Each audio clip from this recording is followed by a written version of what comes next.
video, we are going to be analysing Google.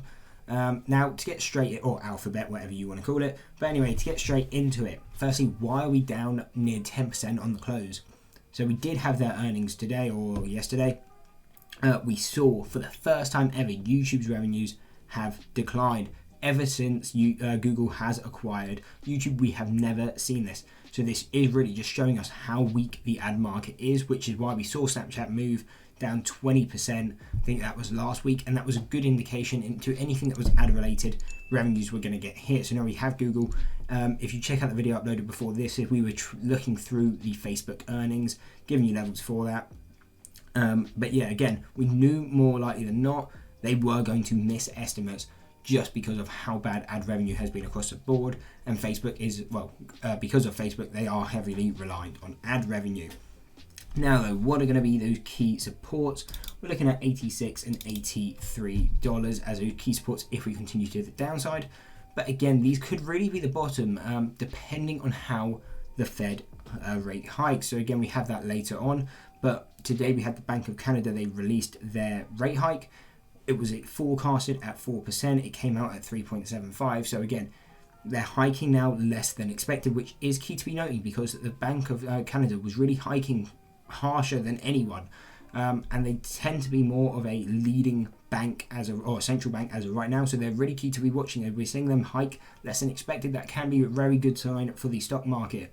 Not only that, then we have tomorrow, be watching out for the ECB release.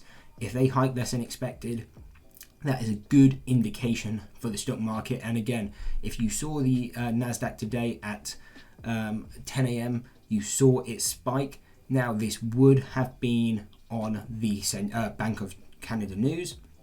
And again, that doesn't usually affect other markets, but in this case it does because we've seen them being a leading market.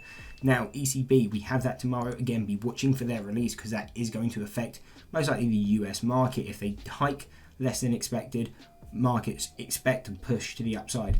If they come out as expected, don't really expect too much move from the US side of things. And if they come out more than expected, expect US stocks to sink to the downside. So those are the key things you want to be watching out for, because again, even on Google alone, these are levels you can be looking at, because if ECB raises more than expected, we could see a quick pump down to around 86. That could be some good buying opportunities.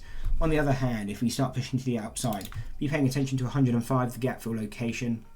Expect this to get filled at some point. Again, it's a fundamental gap, so we don't expect to see it filled instantly, but in time, especially on a stock like Google, in the long term, we know it's going to go back up.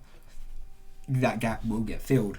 Now, if we continue further, we will give you final targets at 111 and 115 as key resistance levels. Again, yes, we have levels going further out, but we just want to make this analysis quick and easy to understand, and these are the main levels that we're paying attention to. But again, fundamentals are the key driver. Be looking at central banks because this week and next week we have a lot of big news releases coming out. So really be paying attention to them because again, they're going to be the key driver of the market. The market is very sensitive to anything inflation related at the moment. So anything related to interest rates, inflation is going to be key on the market. Whether you're trading futures or stocks, it doesn't make a difference, just because obviously if it's affecting the futures market, if it's affecting the stock indices, it's affecting the stock market. So be paying attention.